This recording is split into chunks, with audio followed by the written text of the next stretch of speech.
Donc, je m'appelle Sophie. Je vais prendre un petit temps pour me présenter. Ensuite, je passerai un temps pour poser un peu des choses de base. Donc, c'est une conférence sur les auras. Je vais vous expliquer ce que c'est pour ceux qui ne savent pas. Et on va voir comment moi, je les perçois et l'image que j'en ai. Voilà, je vais vous faire un peu rentrer dans mon monde et dans ma vision de tout ça. Et puis ensuite, on prendra corps par corps. Et puis, on fera des liens avec ce qui touche à la santé. Donc, d'abord, pour ce qui est de moi, ça s'est passé un peu quand j'avais 15 ans. On s'est rendu compte que je voyais les auras. En fait, ma mère faisait des cours de naturopathie. Et puis, en revenant d'un de ses cours, moi bon, à 15 ans, voilà, votre mère, ce qu'elle vous raconte, je ne sais pas vous, mais moi, ça ne m'intéressait pas énormément. Et donc, elle racontait son cours. Et moi, je dis oui. Et à un moment, elle me dit oui, puis les auras, et c'est de l'énergie autour des gens. Et je fais, ah bon, il y a l'énergie normale, enfin la lumière normale, et puis il y a ton truc. Et elle me dit, mais quelle lumière normale en fait? Moi je dis, ben normale quoi, comme autour des bougies, autour de la lune. Vous voyez tout ça, non? Autour de la lune. Voilà, normal. Et elle me dit, mais tu vois quoi sur les gens? Et c'est vrai que c'était un moment assez étrange parce qu'à 15 ans, c'est vraiment un moment où on a envie d'être normal. Et c'est chouette de voir quelque chose que les autres ne voient pas. Ça fait un peu chic dans les soirées. Mais c'est difficile de voir quelque chose auquel les gens ne croient pas. Ça pose des grandes questions sur la normalité.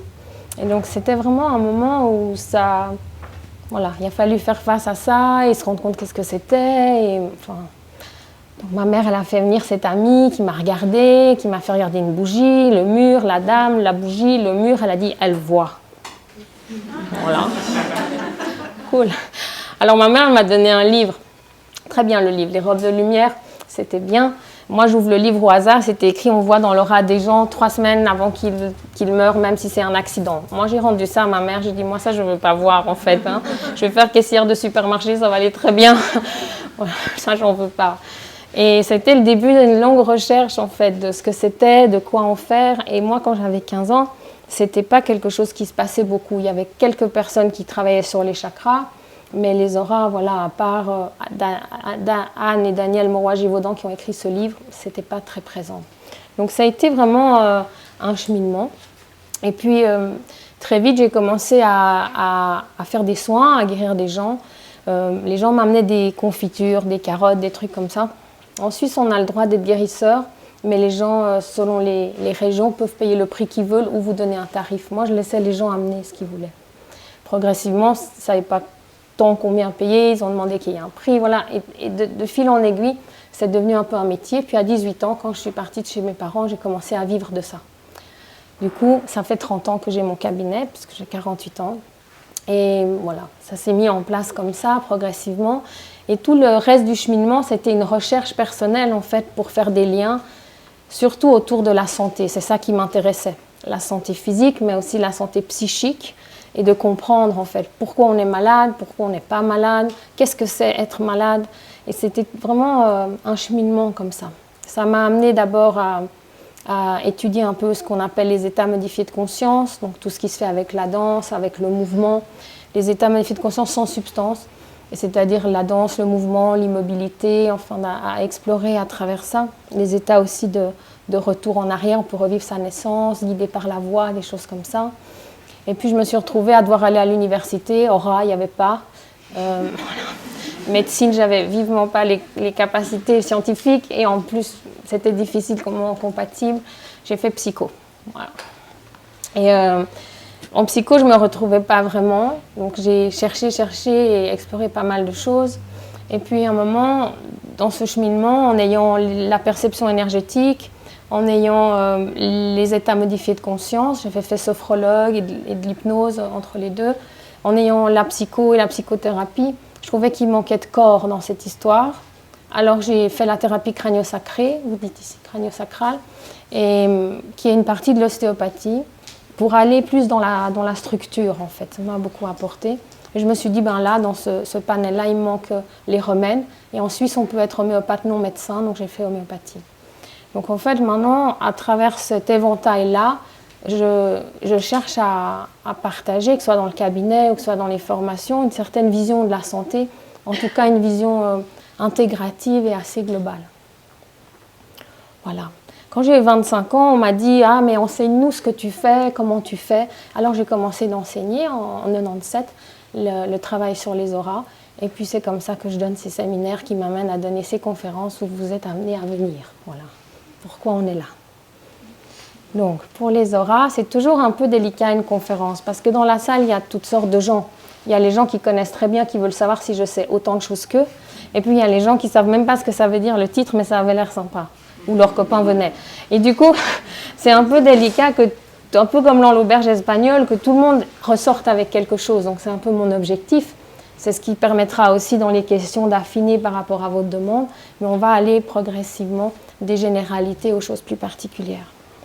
Donc, dans l'idée populaire, les auras, c'est un peu des lumières bleues et rouges autour de la tête que certains médiums voient avec des perceptions extrasensorielles pour savoir des choses sur vous qui seraient très claires.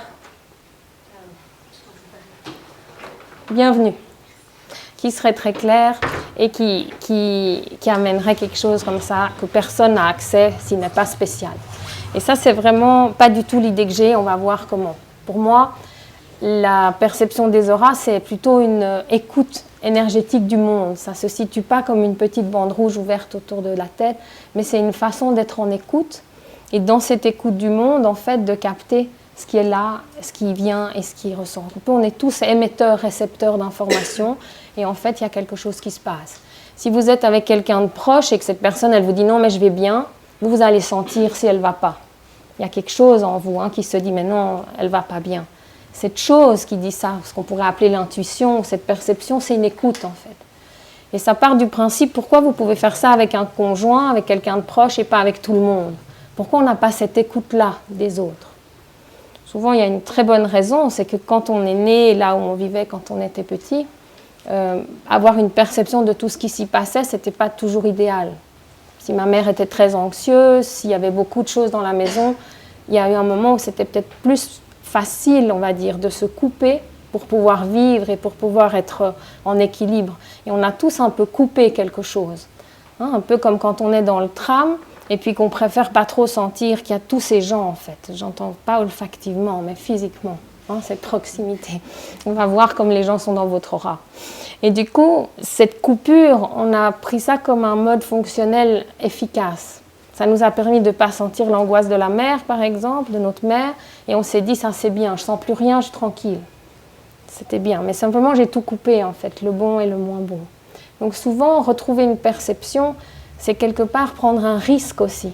Un risque d'être avec le monde, en fait. Et du coup, pour moi, la perception des auras, c'est prendre le risque d'avoir une écoute, prendre le risque de savoir et de voir ce qui est, et puis après moi je dirais de danser avec le monde, mais de fonctionner avec ça. Et de voir qu'on ne peut pas avoir trop de perception.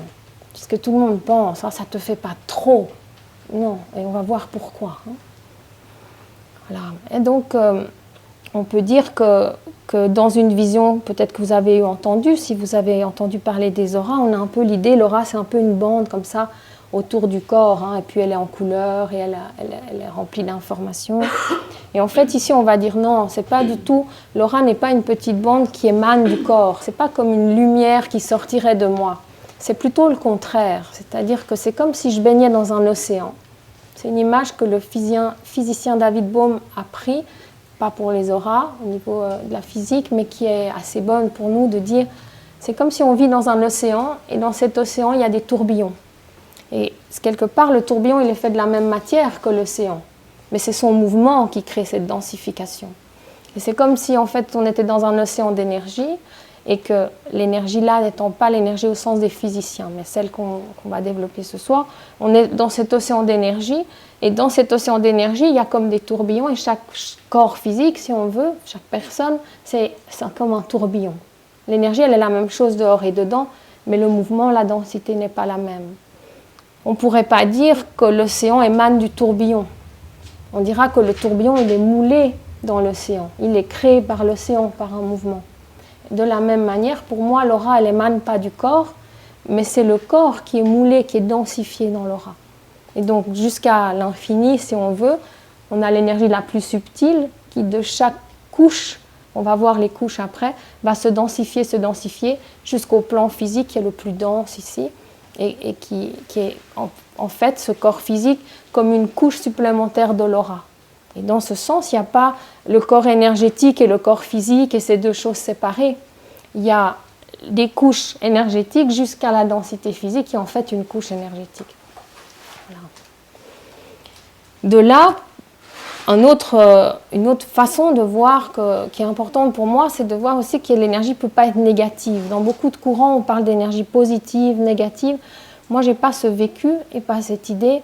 Pour moi, l'énergie, elle est toujours en mouvement, comme dans ces tourbillons dont on parlait. Et du coup, quand quelque chose est négatif en moi, c'est que l'énergie ne circule pas. Donc une énergie qui est bloquée, qui ne circule pas, va amener quelque chose qui n'est pas positif. Mais l'énergie elle-même, elle n'est pas devenue négative. Et donc si je fais un traitement, je ne veux pas prendre du mal. L'énergie, elle est neutre. C'est comme si j'ai de l'eau, je mets l'eau au congélateur, je vais avoir un glaçon. Ce glaçon, il ne devient pas négatif en fait. Il est givré. Si je fais recirculer ça, si je fonds le glaçon, c'est de l'eau, je peux la boire. De la même manière, mon énergie, elle va circuler. Si elle bloque, elle va créer des dysfonctionnements. Mais si je la refais circuler, elle n'a pas pris quelque chose de négatif là-dedans. Ce qui est négatif, entre guillemets, c'est ce qui ne bouge pas, ce qui ne circule pas. Et donc, quand il y a maladie, quand il y a déséquilibre, il y a toujours rapetissement et il y a toujours compression. Il y a toujours quelque chose de rapetissé. On verra donc l'importance qu'il y a à ce que ça circule, à ce que ça bouge. Moi, ce rapetissement, j'aime bien l'appeler une raisin-séquisation. Vous voyez l'idée? Voilà, entre le raisin et le raisin sec. Vous voyez? On dit ici racrapoter. Voilà. Ça, chez nous, on ne dit pas, mais c'est fantastique ce mot. C'est là. Et ce rapetissement crée la maladie.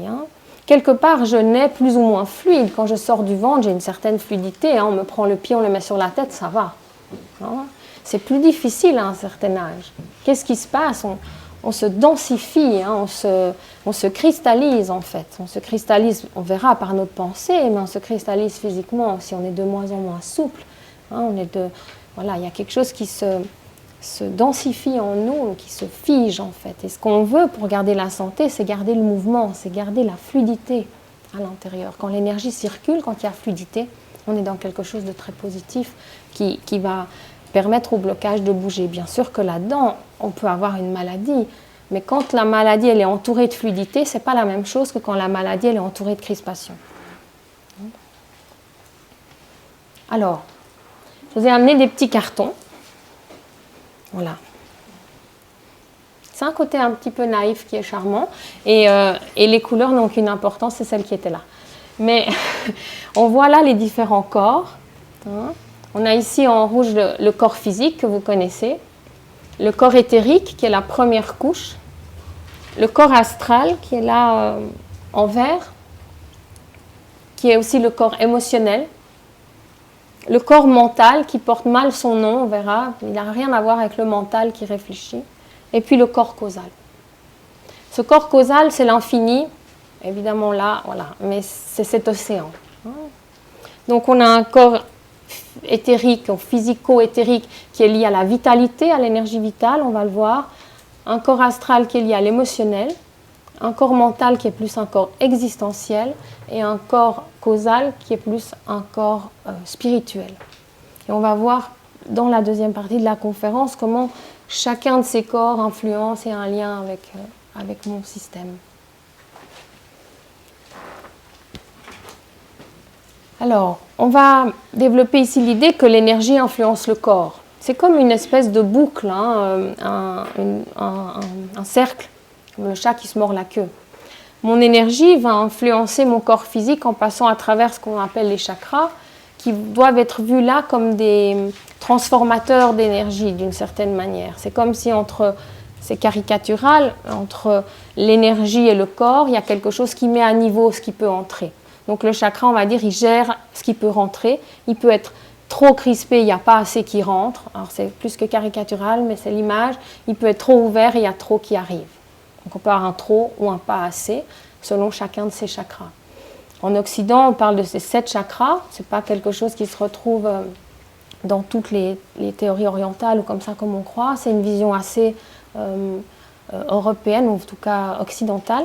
qui est lié aussi à tous les courants anthroposophes, et puis, enfin d'abord théosophes et puis anthroposophes. Mais enfin, nous, on va garder cette image. Donc, on a les chakras le long de la colonne vertébrale, et chacun de ces chakras est lié avec quelque chose, un domaine de ma conscience, un domaine de ma vie, et va gérer par rapport à ce domaine ce qui est entré et ce qui sort. Donc, mon énergie, à travers mes chakras, va entrer dans mon corps et rentrer dans les glandes endocrines. Cette énergie va entrer dans les glandes endocrines, dans le système hormonal. Et ce système hormonal, lui, va être influencé et va influencer mon corps. Cette influence, elle va aussi influencer mon humeur. Et puis, cette humeur, cette ambiance intérieure va influencer mes pensées. Et mes pensées, elles, peuvent influencer l'énergie. C'est pour ça qu'on peut faire de la guérison. C'est-à-dire qu'en fait, quand il y a un blocage dans l'épaule de quelqu'un, avec ma pensée, je peux influencer ce blocage et faire circuler. J'ai une influence avec ma pensée sur l'énergie. Donc l'énergie influence le corps. À travers le système endocrinien, hormonal, ça a une influence sur mon humeur ou mes émotions, qui va influencer mes pensées, ma vision du monde, si on veut, et mon regard sur le monde, et mes pensées qui vont influencer mon énergie. Et là-dedans, on a une boucle. Et comme dans tous les systèmes, moi, il y avait ça en psycho, mais je pense qu'il y a ça partout, tous les gens qui agissent à un certain endroit de ce cercle pensent que c'est eux qui ont raison et que c'est le meilleur endroit pour agir. Les gens qui font de l'énergétique pensent que les gens qui agissent sur le physique, en faisant des piqûres ou en donnant des médicaments allopathiques, sont dans le faux. Les gens qui agissent sur l'émotion pensent que sans travail émotionnel, on ne peut pas s'en sortir. Les gens qui font de la pensée positive pensent que c'est la meilleure façon. Tout le monde est content de lui-même. C'est un peu toujours comme ça. Et surtout, critique les autres. Et nous, ce qu'on aimerait, c'est sortir de ça en disant tous les endroits de ce cercle sont des bonnes entrées pour travailler sur soi. Je peux travailler sur ma pensée, mon système de pensée sur le monde pour changer mes comportements. Ça va influencer mon énergie, qui va influencer mon corps physique, qui va influencer mes émotions, qui va influencer mes pensées où je travaille. Je peux influencer mes émotions, faire des choses de emotional release, des choses pour sortir les émotions, travailler l'émotionnel. Il va y avoir un effet sur le reste du cercle. Je peux faire une piqûre à quelqu'un qui va lui redonner une possibilité et qui va lui permettre de changer émotionnellement et de changer sa vision, ou un médicament, ou un traitement. Je peux agir sur la personne énergétiquement et que ça fasse une influence sur le cercle. Donc il n'y a pas un début à ce cercle, il n'y a pas un endroit où c'est mieux d'agir. Simplement, il y a des gens qui, dans un moment de vie où selon ce qu'ils vivent, ont plus de bénéfices ou pourront plus prendre d'une méthode ou d'une autre. C'est sûr que si vous avez les boyaux ouverts sur l'autoroute, je vous conseille vivement d'avoir un recours à l'allopathie plutôt qu'à un traitement énergétique. Vous voyez ? C'est une question aussi de contexte. Et du coup, dans ce cercle, on va dire qu'il n'y a jamais un début ou une fin. Ce n'est pas vrai que quelque chose est mieux que l'autre, mais il y a quelque chose qui est bon pour moi aujourd'hui dans ma vie par rapport à ce que je vis.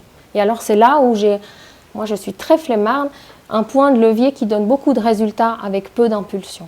Et donc, c'est là où c'est bien que je travaille. Mais nous, ce soir, vous êtes venus à une conférence sur les auras, on va faire semblant que tout commence dans l'énergie. Voilà. Donc tout commence dans l'énergie qui va avoir une influence sur le corps physique, qui va avoir une influence sur l'émotionnel, sur la pensée. Et dans cette boucle, en fait, tout commence d'abord là. Avant que j'ai une maladie dans mon corps, il y a déjà quelque chose énergétiquement qui est en déséquilibre. C'est un peu cette image qu'on veut prendre de dire, il y a ce que je suis et il y a ce que je vis. Et entre ce que je suis profondément et ce que je vis, il peut y avoir un déséquilibre, il peut y avoir un éloignement qui se passe. Cet éloignement, au début, il est petit. Et l'effet que je vais avoir dans la vie de tous les jours, c'est que les choses, elles m'énervent. Quand mon enfant, il tape sur le verre avec le couteau, c'est plus énervant que d'habitude. Quand je suis là et qu'il y a tous les gens dans le bus, c'est plus énervant que d'habitude. Là, si je vais voir le thérapeute ou le médecin, il va me dire, bon, dormez un peu, quoi. Hein? Mais nous, on va dire, déjà, l'énergie, elle se décale. Là, il y a déjà quelque chose où je me quitte, en fait. Mon système nerveux, il me montre déjà ça. Et puis, si je reste dans ce fonctionnement, je vais commencer à avoir des problèmes fonctionnels qui vont s'installer. Je vais moins bien digérer, je vais moins bien dormir, je vais moins bien avoir moins de mémoire, je vais avoir des troubles comme ça un peu fonctionnels qui ne sont pas encore des maladies. Et là, c'est que je m'éloigne encore un petit peu plus. Quand ces troubles fonctionnels vont commencer à se répéter, il va y avoir une chronicité. Cette chronicité, elle va montrer que je m'éloigne un petit peu plus. Et à force de chronicité, alors il va commencer d'y avoir des lésions. C'est-à-dire qu'à force de ne pas digérer de l'acide, je vais avoir un ulcère, il va y avoir quelque chose de lésionnel qui va pouvoir s'installer. Et comme ça, à force de l'éloignement de moi-même, les symptômes vont montrer leur importance, vont crier un peu plus fort, comme on dirait. Jusqu'à arriver à des maladies auto-immunes, par exemple, où tout le système ne retrouve pas son équilibre, en fait. Et donc, c'est de cette manière que ça va créer ce dysfonctionnement. On va prendre un exemple de ça, un exemple un peu simple, comme ça. Mais on va imaginer un petit garçon. Ce petit garçon, il est dans une famille où il y a beaucoup d'amour. Ça se passe bien, tout ça. Dans cette famille, on s'aime. Et comme on s'aime, on est toujours d'accord. Vous voyez ? Mais ça se passe vraiment bien, ça. Sauf que ce petit garçon, c'est le 5e, il arrive comme ça. Il est un petit peu plus rebelle peut-être que les autres. Et le tout, c'est que quand on est toujours d'accord, il va falloir voir avec qui on est d'accord. Et donc, il va falloir quelque part que ce petit garçon, il puisse choisir, mais ce n'est pas un vrai choix là, entre être lui-même ou s'adapter à ce fonctionnement. Donc, d'une certaine manière, ça va être obligatoire dans l'adaptation familiale, dans l'écologie familiale, de s'éloigner de lui-même pour pouvoir trouver cet équilibre-là familial. À 2 ans, c'est difficile de dire, bon, ses parents, ils sont sympas, mais ce n'est pas l'idéal, je vais prendre mon baluchon, je vais voir les voisins, ils ont l'air mieux. Je vais être obligée de rester là, je vais être obligée là, plutôt de créer quelque chose où je me quitte pour pouvoir être en équilibre avec mon écosystème, parce qu'en plus, mon écosystème, c'est un peu lui qui me nourrit, vous voyez. Donc, il y a quelque chose qui est nécessaire, je vais avoir un éloignement. Ce petit garçon, il va s'éloigner comme ça, il va s'habituer de ne pas être avec ce qu'il est. Pas assez pour être malade, mais déjà assez pour qu'il y ait une torsion en lui. Et à travers de cette torsion qu'il a en lui, et en grandissant, ce petit garçon, il va prendre cette habitude que quand on s'aime, on est toujours d'accord. Et puis il va quitter son foyer, il va grandir, il va rencontrer quelqu'un, il va être en couple. Et puis quand il va être là dans ce couple, comme il est très très amoureux, ils vont être d'accord. Voyez, le tout, c'est de savoir qui va être d'accord avec qui. Où est-ce qu'elle va être, la torsion? Peut-être ça va être des années de nouveau à côté de soi, parce qu'il faut, parce que ça se fait, parce qu'il y a les enfants, parce que c'est la vie, c'est comme ça. On sait tous, la vie, c'est pas la rigolade. Voyez? Et du coup, dans cet éloignement, il perd quelque chose de lui-même. Et à un moment, peut-être le corps va commencer à plus tenir ça. C'est-à-dire qu'à force que le dysfonctionnement énergétique se fasse, alors la personne va se perdre de plus en plus. Et dans cette perte, va commencer à avoir des symptômes. Peut-être parce qu'il y a un choc aussi au travail, ou un choc relationnel, ou une séparation. Cette personne, elle va commencer à acter quelque chose dans le corps. Elle va commencer à avoir des dysfonctionnements, et puis peut-être une maladie, parce que ça pousse depuis des années. Mais c'était tenable. Et tout d'un coup, avec le choc, ça l'est plus. Et quand la personne va arriver en consultation, ça va être assez difficile de lui vendre qu'on peut s'aimer et ne pas être d'accord. C'est des années de dressage, hein. Vous voyez ? Et que quelque part, si je peux aimer l'autre et ne pas être d'accord, je peux revenir à moi. Je peux me retrouver, en fait, et être avec l'autre. Et ça, par exemple, c'est un thème qu'on a tous. Comment je peux être fidèle à moi-même en restant en lien avec l'autre? C'est un sujet quand même de base pour nous. Ou est-ce que je me quitte et je suis avec l'autre, ou est-ce que je suis seule et moi-même et tout seul? Et comment je fais, Et c'est ça que ce petit garçon va devoir confronter. Comment je peux revenir à ce que je suis? Et puis si ça a commencé à 2-3 ans, cette histoire, qui je suis? Souvent la question, ok Sophie, il y a ce que je suis et ce que je vis, mais je suis qui moi? Et comment je retrouve ça? Comment je reviens comme ça en chemin vers moi-même? Ça donne sens, ça. Cet éloignement,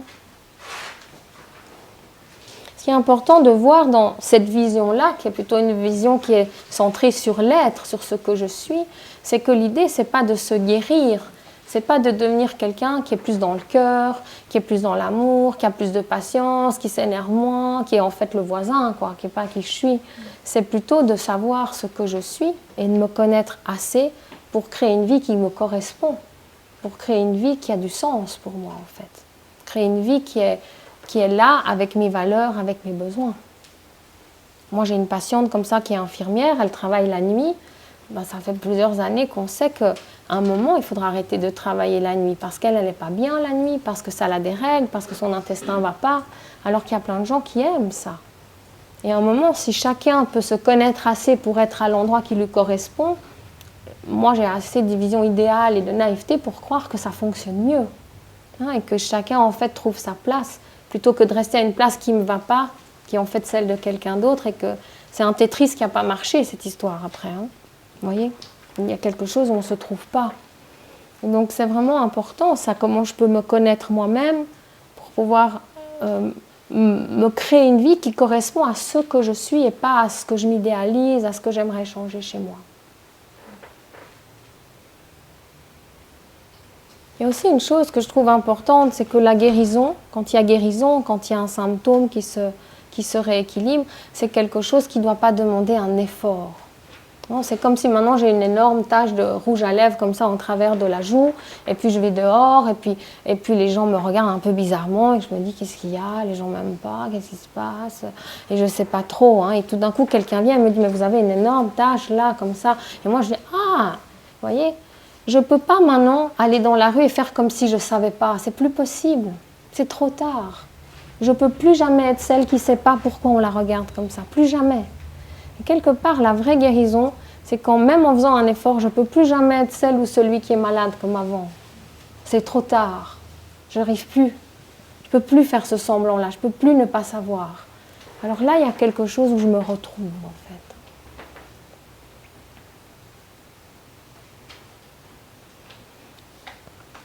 Voilà, pour ça, par rapport à la santé. On va prendre les corps un après l'autre, et par rapport à ces corps, après, on va faire les liens entre les deux.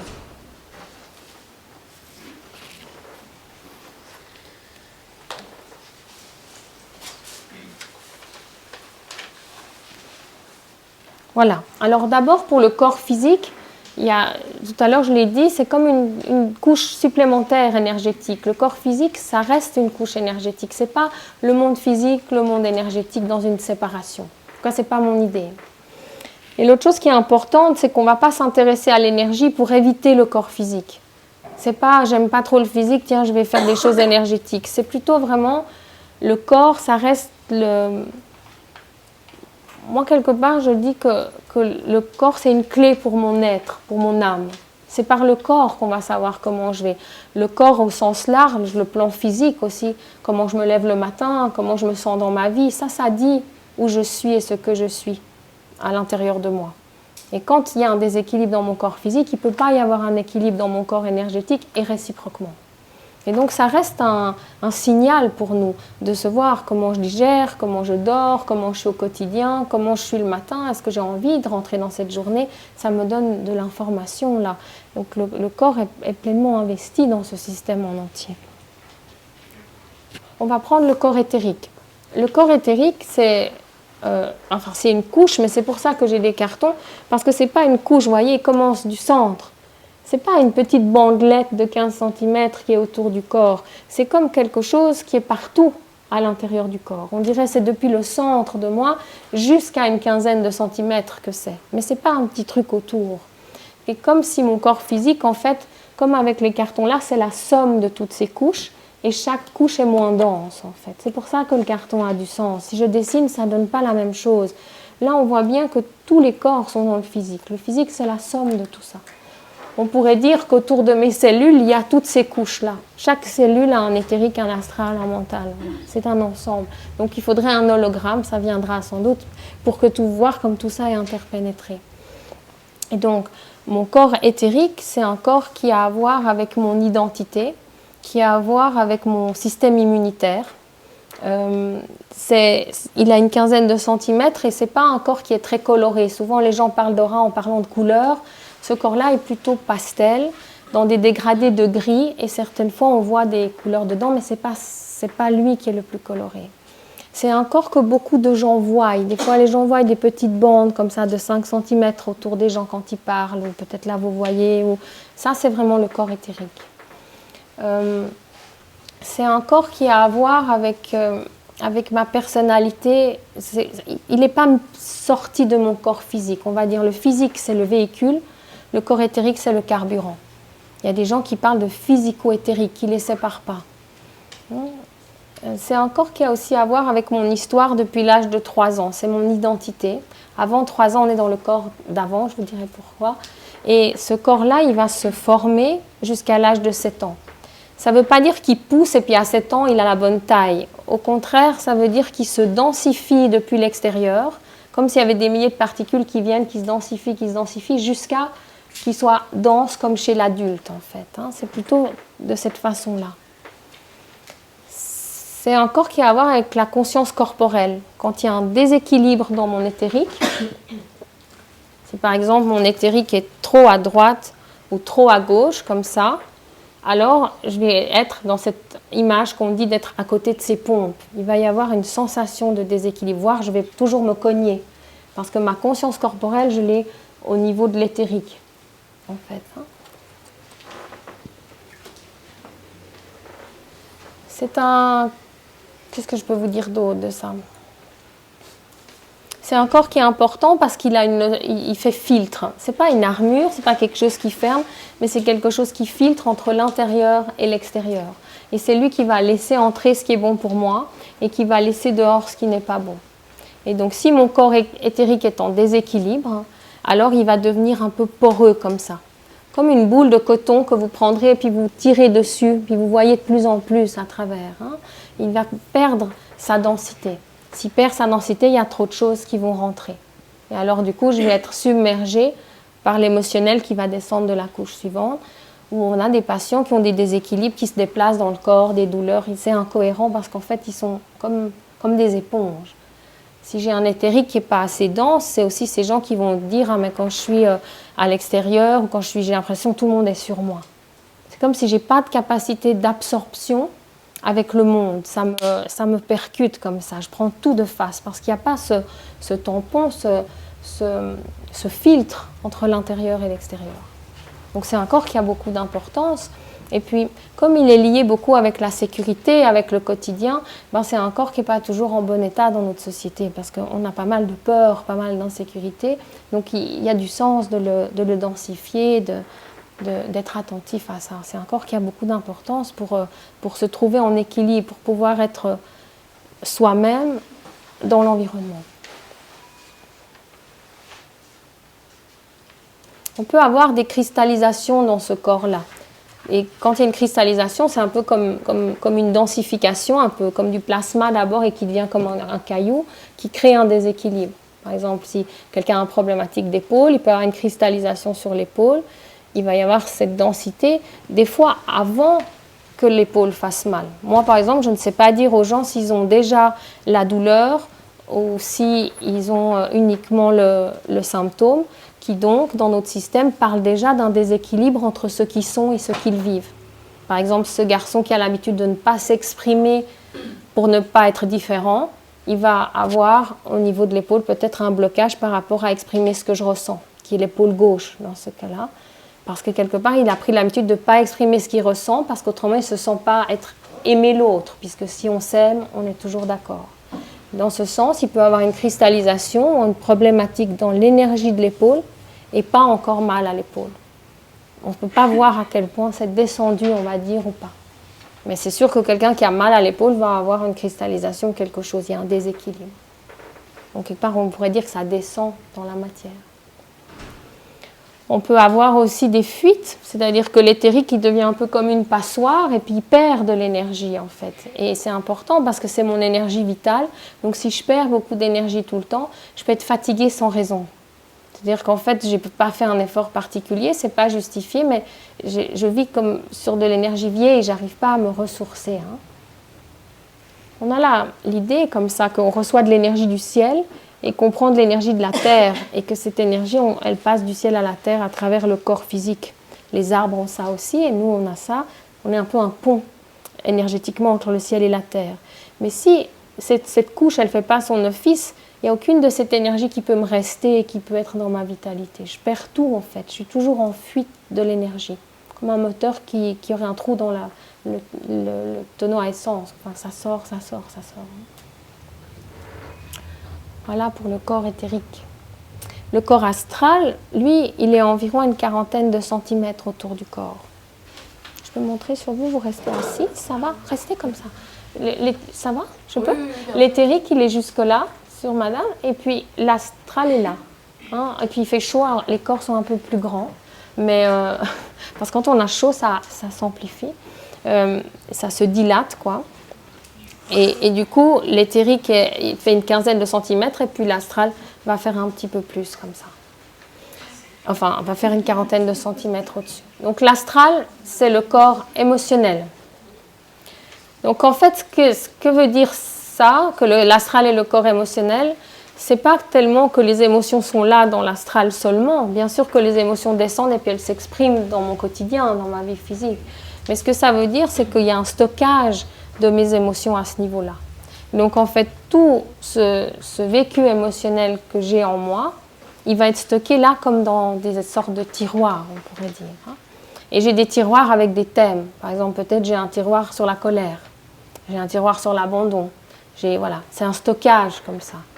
Et quand quelqu'un appuie sur le bon bouton, il peut prendre tout le tiroir. Vous voyez, par exemple, je vais au magasin comme ça, et puis la caissière, elle me dit « mais qu'est-ce que vous êtes maladroite ?» comme ça. Et moi, ma mère m'a toujours dit « mais qu'est-ce que tu es maladroite ?» Et là, tout de suite, ça me donne une colère qui pourrait être disproportionnée par rapport à la caissière.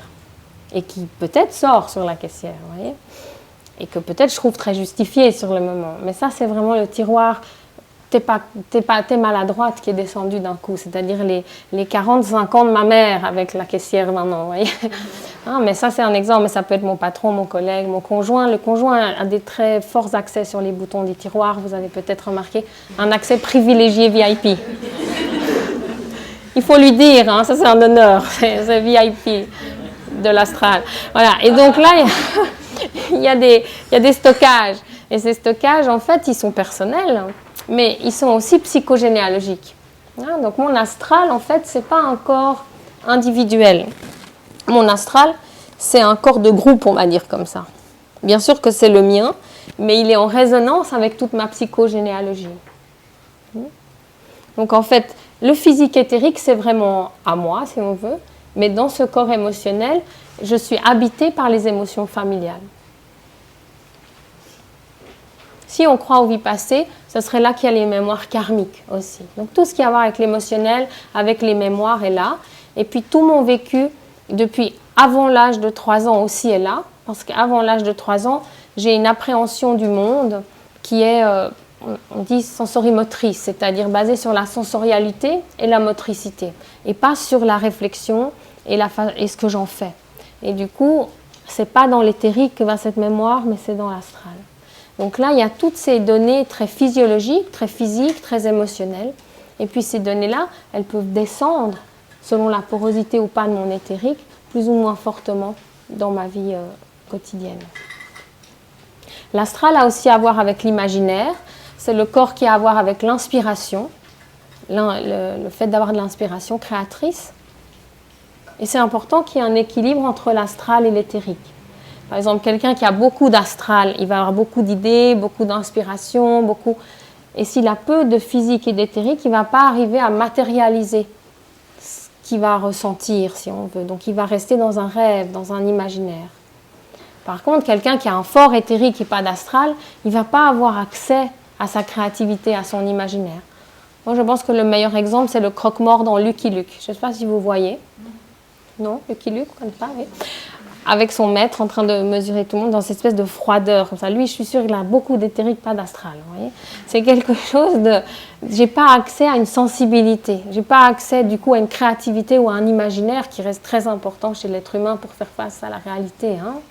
Donc, j'ai besoin de ce bon équilibre entre la possibilité de faire face à la réalité et ma capacité symbolique et mon imaginaire. C'est cet équilibre-là que j'ai besoin de trouver entre l'éthérique et l'astral.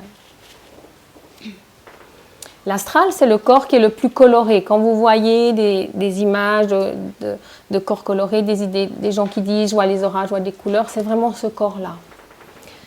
L'astral, c'est un peu comme la télévision américaine. Il y a 10 millions de canaux, 24 heures sur 24. Vous regardez l'astral, il y a toujours un autre truc. Parce que comme c'est toute la psychogénéalogie, voir des vies passées si vous y croyez, voir toute votre vie, et puis il y a beaucoup de jours que vous avez déjà vécu, vous pouvez regarder, il y a toujours un truc qui descend. La preuve, c'est qu'on peut toujours vous appuyer sur un bouton qui donne une émotion. En général, il y a du stock. Donc il y a beaucoup là, auquel on peut avoir accès. Et du coup, c'est un corps qui est intéressant parce qu'il me donne beaucoup d'informations, mais c'est un corps où je peux me perdre. C'est le corps aussi qu'on stimule quand on fait par exemple du chamanisme, dans les voyages chamaniques, les gens qui parlent des élémentaux, des esprits de la nature, tous ces aspects-là sont stimulés là. dans ce corps, ce qui est fabuleux parce qu'on peut avoir accès à beaucoup de choses d'un monde, je veux dire imaginaire, mais dans le sens que l'imagination crée, hein, pas dans un sens irréel, mais il faut que ça puisse descendre dans la réalité. Autrement, je peux avoir le plus bel astral que les gens ont jamais porté et tous les matins je suis mal. Hein, où je peux avoir le plus d'idées possible, mais je ne peux rien créer dans ma vie. Donc on a besoin de trouver cet équilibre en nous.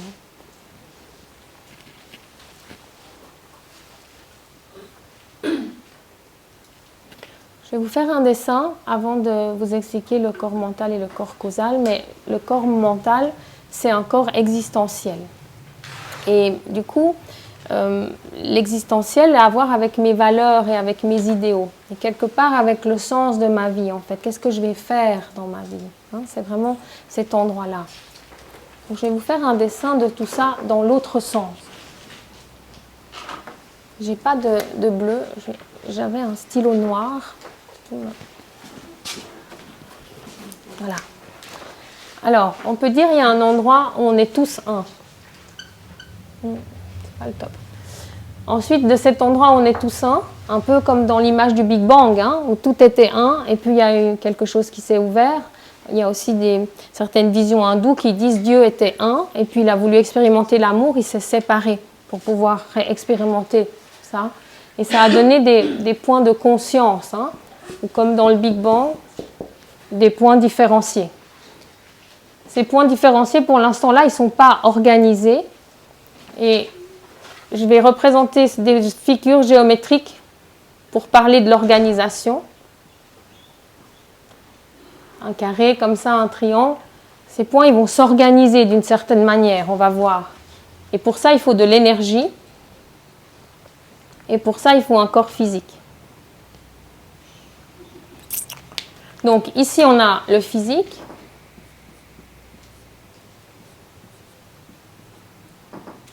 On a l'éthérique.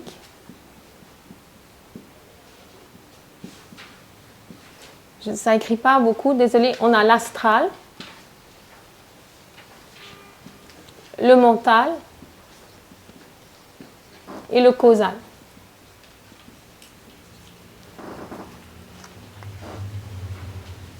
Et donc, ce qui est important de voir, c'est comme si, à la base, quand il y a des consciences différenciées qui se sont séparées de cet endroit qui est un, de cet océan, ces consciences, elles vont s'organiser, ce qu'il y a dans l'astral, entre elles. Il va y avoir papa, maman, le gentil, le méchant. Chacun va prendre une espèce de rôle. Et tout ça est très polarisé, positif ou négatif. C'est un peu Walt Disney. Walt Disney, à l'époque, hein, moi quand j'étais petite, c'était Cruella et c'était le gentil. Maintenant, ils mettent de l'eau dans leur vin. Mais c'est ça l'astral, hein, c'est cet endroit où il y a les gentils, il y a les méchants. C'est le monde comme ça. Alors mon patron il est méchant, moi je suis gentil. En général c'est un peu comme ça. Ou mon conjoint il est méchant, moi je suis gentil. Il y a une espèce de lecture du monde où chacun, dans des rapports souvent de pouvoir, va s'organiser d'une certaine façon. Mais là au-dessus, on a un endroit où on est au-dessus de la dualité. On va avoir un endroit, on peut faire comme une espèce de ligne ici. On va avoir un endroit là au-dessus où on sort d'une vision du monde où c'est positif, négatif, où c'est juste, où c'est faux. Peut-être ça vous évoque des choses comme le Tao ou comme ces visions quand on dit il faut de la lumière il faut de l'ombre pour avoir de la lumière, ou il y a le bien dans le mal, ou le yiking. Tous ces courants qui vont être moins dans une vision, il y a ce qui est bien, il y a ce qui est mal, mais qui vont parler depuis un endroit de ce qu'on appelle la non-dualité. Et donc dans cet endroit-là, on a plutôt ce qu'on pourrait associer à des vecteurs, c'est-à-dire des lignes de force qui vont dans des directions. Donc si on prend une image qui est un peu ridicule comme ça, on pourrait dire, si quelqu'un veut expliquer qu'il y a quelque chose de l'énergie, comme je fais là, qu'il y a une vision énergétique du monde, il peut descendre dans la matière et puis là, il peut tuer tous les gens qui ne sont pas d'accord ou il peut expliquer gentiment. Là, ça va se polariser. Donc là, quelque part, j'ai une lignée, j'ai quelque chose, j'ai une force qui me pousse dans une direction à faire quelque chose. Et puis quand ça va être incarné plus, ça va se polariser d'une manière positive ou négative, entre guillemets. Ça va lui donner une couleur. Je vais le faire d'une certaine façon et d'une certaine manière. Et pour ça, j'ai besoin d'un corps éthérique et j'ai besoin d'un corps physique pour pouvoir fonctionner dans la matière. Du coup, au niveau thérapeutique, on peut agir, on verra, de façon différente selon l'endroit où on a besoin de quelque chose. Donc, dans ce sens, le corps mental, c'est plutôt un corps qui est lié à, comme dirait Paulo Coelho, ma légende personnelle, à ce que je veux faire sur Terre. C'est un corps qui a à voir avec, si je me retourne sur toute ma vie, les 20 ans, les 30 ans, les 40, les 50 ans avant, quel est le sens, quel est le fil rouge? Ce n'est pas un corps de qu'est-ce que j'ai fait hier. Ça, c'est l'éthérique. Ce n'est pas un corps de comment je suis en colère depuis tant d'années, c'est l'astral. C'est vraiment un corps de c'est quoi le sens de ma vie. Alors ça a à voir avec mes idéaux, avec mes valeurs, avec ma vision du monde, avec quelque chose de très existentiel. Et avec... ouais. Et le causal, lui, c'est cet océan. Donc c'est l'endroit où on est tous reliés. On va dire que c'est un corps spirituel. C'est cet endroit qu'on a tous en commun, en fait. Quand on reçoit un patient, on va agir à un niveau ou à un autre par rapport à son besoin. Je m'en mêle dans le micro. Voilà. Et donc, si on le reçoit et qu'il est dans quelque chose physico-éthérique, la personne, par exemple, elle a mal au genou et on va rééquilibrer le genou. Et là, on est dans quelque chose qu'on pourrait appeler mécanique. Un traitement mécanique. Tu as mal là, on va arranger cette chose-là et après tu as plus mal. Et là, on va faire un traitement et on va bouger quelque chose. Quand quelqu'un est dans une dimension plus astrale, maintenant vous savez que ça veut dire plus émotionnel et qu'elle arrive avec mon patron, ma collègue, mon voisin, mes enfants, mon papa, ma maman, on va être plutôt dans quelque chose d'analytique, psychogénéalogique, analytique, psychothérapeutique. Les gens vont parler, on va raconter l'histoire, on va dire ce qui se passe. Donc à ce plan-là, la thérapie, elle est plus analytique, elle est plus basée sur ce que j'ai vécu, sur mes émotions, sur ce que j'ai besoin de ventiler et de digérer. Quand quelqu'un va arriver au niveau du mental, il va plus être dans des questionnements existentiels, des questionnements de vie. C'est souvent des gens qui ont déjà passé un peu tout le travail de l'émotionnel, de ce qu'ils ne digéraient pas de leur enfance, mais qui se posent des questions de sens. Ou alors c'est des moments de vie où on est dans quelque chose de sens. Soit des moments où on est dans un besoin de s'orienter, soit des moments où on est dans un besoin de se réorienter à certaines phases de notre vie. Et là, ça va poser des questions vraiment existentielles, vraiment de sens. Et nous, en tant que thérapeute, alors on ne va pas rester dans quelque chose d'émotionnel, on va agir à un niveau qu'on va appeler ici biodynamique, c'est-à-dire à un niveau où je vais quelque part créer un espace. La biodynamie, c'est ça, c'est le fait de voir tout le système comme quelque chose qui s'influence l'un l'autre. Donc si quelqu'un a mal au genou, je ne vais pas traiter son genou et mécaniquement remettre le genou, mais je vais agir sur lui en créant un espace calme. Et dans cet espace calme, son corps se rééquilibre et du coup le genou se remet. C'est par exemple ce qu'on se fait en ostéopathie fluidique ou en thérapie crânio-sacrée biodynamique. On crée un espace de paix et dans ce calme, c'est le corps qui trouve sa ressource pour se rééquilibrer. Alors que par exemple dans une ostéopathie mécanique, on a mal au genou, on va remettre le genou. Quand on est là, c'est plutôt ça qu'on va faire. On va créer un espace pour que dans cet espace, la personne se retrouve. Et puis quand quelqu'un arrive avec quelque chose assez spirituel, on pourrait très bien en tant que thérapeute s'asseoir et dire méditons et puis rester juste dans la présence. La personne, elle se sent réalignée et puis elle va dans la vie et quelque chose est différent. Je ne vous mens pas que c'est très rare que ce soit la demande thérapeutique des gens. Voilà. Mais ça arrive, que ce soit là qu'on cherche quelque chose. Donc à chacun de ces niveaux, on va pouvoir agir d'une manière différente. Et notre but, c'est de pouvoir agir avec un point de levier où il y a le moins d'efforts possible, c'est-à-dire l'endroit où en faisant le moins d'efforts, j'ai le plus de résultats. Et c'est ça qu'on va chercher. Voilà pour ce qui est de l'aspect thérapeutique. Donc il est tout à fait possible d'apprendre à déjà percevoir l'énergie, puisque pour moi, comme je vous le disais au début, tout le monde perçoit l'énergie. Pour moi, les mammifères perçoivent l'énergie, on est des mammifères et donc on a cette perception. Donc de récupérer cette perception, il y a des gens qui la sentent plus, ou alors pour ceux qui la sentent mais qui ne savent pas quoi en faire, de savoir quoi en faire, et puis du coup d'apprendre à l'utiliser pour soi-même, pour se réharmoniser. Il est aussi tout à fait possible d'utiliser une vision énergétique du monde pour à chaque moment s'équilibrer soi-même, c'est-à-dire à un moment pouvoir dire entre ce que je suis et ce que je vis, où est-ce que j'en suis, comment je me sens, qu'est-ce que j'ai besoin, comment je peux revenir à moi-même, hein, et de rester avec cette attention à soi. Voilà. Je pense que c'est ça principalement que je voulais vous dire, et par rapport à ça, que je vais pouvoir partir sur vos questions pour voir ce que vous voulez que je rajoute à ça. Hein. Voilà. Est-ce que vous avez des questions? Prendre une chose une après l'autre, je vais répéter quand il y a une question. Est-ce que quelqu'un a une question sur ce bout-là, le début, la fin ou n'importe où? Oui. Par rapport à tout ce que vous avez dit juste à la fin, quelque part la mécanique, mon thérapeute, lui, il va percevoir, ok, mais c'est peut-être ça ou ça dont tu aurais besoin. Mais par rapport à soi-même, justement, comment est-ce qu'on peut, ne plus que déjà savoir dans quoi est-ce qu'on est, et aussi venir en aide ou en soin à soi-même. Par quelle technique est-ce qu'on peut, y a-t-il seulement les techniques? Alors, il y a déjà quelque chose qui n'est pas une technique à proprement parler, mais qui est lié à la conscience, c'est-à-dire la possibilité de rester en conscience avec moi. On va dire d'une certaine manière, je peux très bien dans la vie faire des concessions. Je peux avoir un conjoint, une conjointe qui aime aller au cinéma, et puis moi j'aime aller au théâtre. Hein, et à cet équilibre-là. Et puis, par rapport à cette conjointe qui aime aller au cinéma, moi je déteste ça, moi j'aime aller au théâtre, je peux dire, ben voilà, je peux aller au cinéma avec toi. Ça me fait plaisir de t'accompagner, c'est un plaisir.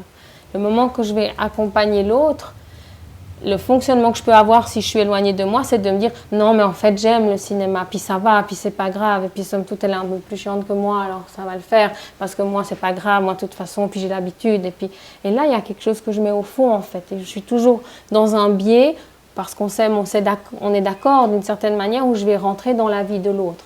Ce qui va se passer, c'est soit qu'avec les années, je vais complètement m'éloigner de moi et je vais être dans un mal-d'être, soit que je vais en vouloir à l'autre parce que progressivement, j'aurai l'impression que c'est de sa faute si je me suis toujours quittée. On fait tous un peu ça, on se quitte et on en veut à l'autre. Enfin, je ne sais pas vous, mais... Et du coup, dans ce dysfonctionnement, eh ben, quelque part, je m'éloigne. Et donc, j'aurais envie de dire, le premier pas, c'est la conscience. C'est-à-dire que quand je m'éloigne, je le sens. Alors, c'est pas que je vais lui dire forcément, surtout si j'ai jamais parlé. Par exemple, cet homme qui n'a pas parlé, il va pas demain dire tout à tout le monde. Mais c'est un moment, je peux m'asseoir avec moi, hein, 2 minutes et me dire, en fait, j'ai aucune envie d'aller au cinéma, quoi. Soyons clairs avec soi-même. Ma fille, elle dit, on va pas se mentir, non? Et du coup, je peux me dire, mais ok, j'y vais. J'y vais parce que comme ça, je la séduis, ou j'y vais parce que c'est chouette, ou j'y vais parce que j'aime bien être avec et c'est pas grave. Mais je me mens pas, en fait. C'est-à-dire que je reste avec moi-même. Et ce n'est pas parce que je reste avec moi-même que je fais ce que je veux quand je veux. Je donne souvent cet exemple que c'est comme si dans ma famille, il y a un écosystème, c'est comme si dans ma famille, il y a tante Hortense, elle a 85 ans, et puis il y a l'anniversaire de tante Hortense, moi je me suis toujours ennuyée, et puis maintenant je redeviens moi-même. Alors maintenant je vais dire à toute la famille que je ne viens pas. Mais en fait, à un moment, ça apporte rien à personne dans une écologie. Il y a une importance de voir les coûts et les bénéfices en fait. Est-ce que c'est si coûteux d'aller 2 heures sourire là-bas et est-ce que vraiment ça m'éloigne de moi si je suis conscient que je me force alors que pour elle c'est tellement important que pour... Et ça c'est important que je puisse être avec moi et puis être dans l'écologie générale et voir les coûts et les bénéfices de ce que j'amène. Parfois c'est nécessaire par rapport au coût de toujours me biaiser avec ma copine, avec quelqu'un, que je recadre, que je dise mais en fait j'ai fait ça un long temps, mais ça ne va pas, et puis que je retrouve un chemin vers ça, mais dans un respect de l'écologie. Donc la première chose que je propose aux gens, c'est d'être dans une observation d'eux-mêmes d'abord. C'est-à-dire maintenant, je me vois, par exemple, quelqu'un qui ne s'exprime pas, maintenant je vois que je n'ai pas dit.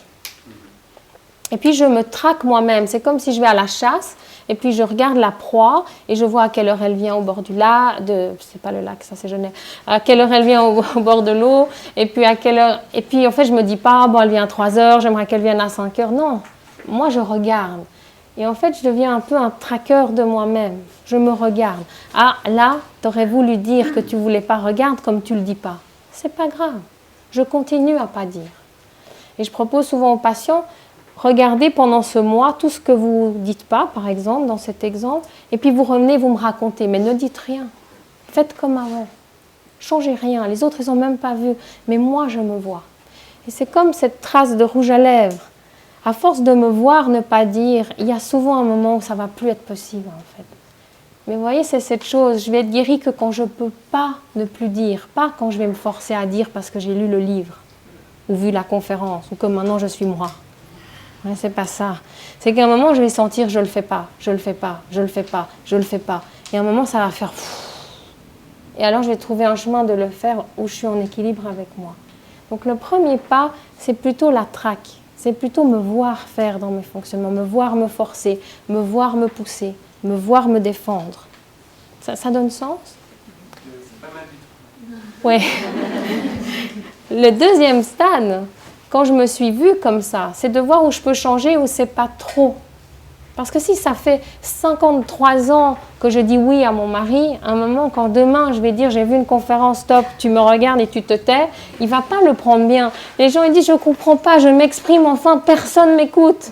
Ouais, vous voyez, il y a... Je ne sais pas si vous connaissez Jacques Salomé, mais moi il était très à la mode quand j'étais jeune, il disait il y a des milliers d'hommes qui déchirent les pages de mes livres tous les soirs pour les mettre dans la cheminée en me haïssant. Parce qu'il y avait des milliers de femmes, il y avait des femmes dans le stage qui venaient en disant « je suis moi-même, je m'écris ». C'est pas ça qu'on cherche. À un moment, il y a une écologie générale. Tant que je suis moi-même et que ça crée de l'attention, c'est pas ça. Et être libre, c'est pas faire ce que je veux quand je veux. Je vous propose de ne pas tous parler parce que comme ça, je ne crie pas. C'est gentil.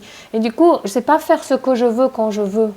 Mais c'est vraiment pouvoir revenir à qui je suis et puis avoir une espèce d'écologie générale. Je veux sortir de l'autoroute, je veux aller à Bruxelles. Voilà, c'est le seul mot que je connais. Je veux aller à Bruxelles. Je ne dis pas « je vais à Bruxelles ». Vous voyez, enfin, en tout cas, j'espère que vous ne faites pas ça. Voilà, je vais dire « je veux aller à Bruxelles ». Je ne vais pas non plus dire « je veux aller à Bruxelles ». Oh, il y a du monde. Oh, ben tant pis, je vais aller ailleurs. Non. Et si je serre le volant plus fort, ça ne va pas marcher mieux. À un moment, je vais surfer sur la vie. Je veux y aller. Mais là, ça n'a pas du sens. Et du coup, je vais être dans cette écoute que moi j'appelle voir l'énergie, sentir, percevoir l'énergie. Et je vais attendre qu'il y ait l'endroit, comme la vague. Et puis, je vais prendre le truc. Vous êtes tous arrivés, je pense que vous faites tout ça. Je vais prendre l'endroit pour aller. Et c'est ça que je veux dans la vie trouver. Je vais avoir un objectif et puis après, je vais me surfer avec la réalité. Mais d'abord, il faut que je sache que je me suis quittée, que je vive à quel point je me quitte sans changer. Et ensuite, je vais changer avec les gens où c'est le plus facile. Souvent, ce n'est pas les proches, je vous dis tout de suite. C'est plutôt la personne que je ne reverrai jamais de ma vie. Je vais lui dire que je suis moi-même. Ça ne se passe pas bien, c'est bon.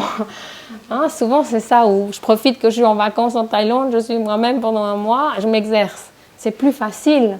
Et puis après, quand je reviens, vous voyez, c'est le dernier endroit où je vais le faire, c'est à Noël en famille. Enfin, vous voyez, parce qu'à un moment, il faut d'abord que je trouve cet équilibre. Et puis depuis cet équilibre, à un moment, ça va devenir quelque chose de naturel qui s'installe, que je n'impose pas aux autres, mais qui ne peut pas ne pas être en moi. Et alors, il y a du sens. Donc ce cheminement, c'est un peu un chemin de vie. Moi, je n'ai pas du tout envie, enfin je le fais, mais d'enseigner aux gens à avoir des lumières autour du corps, on le fait aussi. À la fin du premier week-end, on fait ça, les gens sont contents, je suis content qu'ils soient contents.